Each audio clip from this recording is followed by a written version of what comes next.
Divine religions ہیں، یعنی جو خدا کی طرف سے نازل شدہ مذاہب ہیں جس کے اندر یہودیت اور نصرانیت ہے،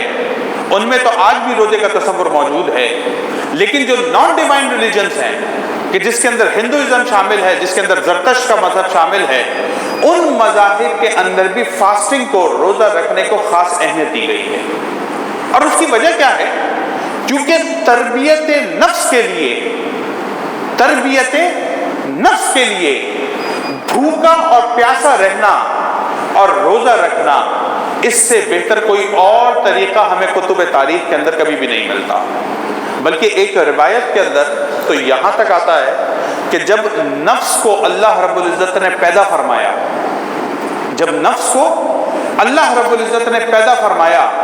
تو نفس سے پوچھا کہ تو کون ہے اور میں کون ہوں؟ تو نفس نے اس کو جواب دیا تو ہے اور میں ہوں. پھر اس نفس کو 1000 سال تک جہنم کی آگ میں دہکایا گیا،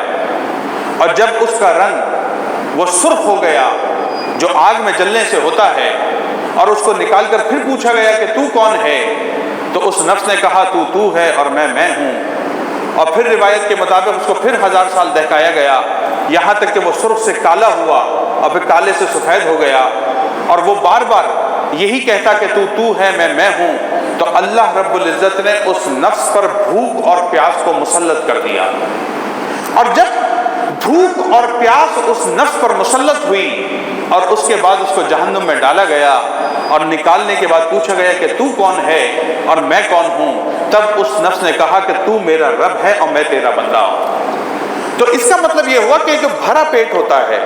یہ جو شکم سیری ہوتی ہے، وہی بزرگوں نے اس کی تو بہت زیادہ مذمت کی ہے، اور احادیث کے اندر بھی ٹھیک ٹھاک پیٹ بھر کر کھانے کی مذمت کی گئی ہے. اور صحابہ کرام کی سنت اور نبی علیہ السلام کی سنت ہمیشہ یہ رہی کہ اگر انسان کے اندر بھوک کی کیفیت کو 4 حصوں میں تقسیم کیا جائے تو 1 حصہ کھانا، 1 حصہ پانی اور 2 حصوں کو خالی رکھا جائے، یا اگر کھانے کو 3 حصوں میں تقسیم کیا جائے تو 1 حصہ پانی، 1 حصہ کھانا اور تیسرا حصہ ہمیشہ بھوک کے لیے خالی چھوڑنا چاہیے. یہ سنت ہے، صحابہ کرام کا خاص طریقہ ہے. اور بزرگان دین نے ہمیشہ شکم سیر ہو کر کھانے کی مذمت کی ہے، لیکن ان تمام باتوں کے باوجود بھی اگر نفس کو اللہ کی راہ میں کامل طریقے سے جھکانا ہے تو اس کا طریقہ یہی بیان کیا گیا ہے کہ بندہ مومن کو کثرت سے روزے رکھنے چاہیے.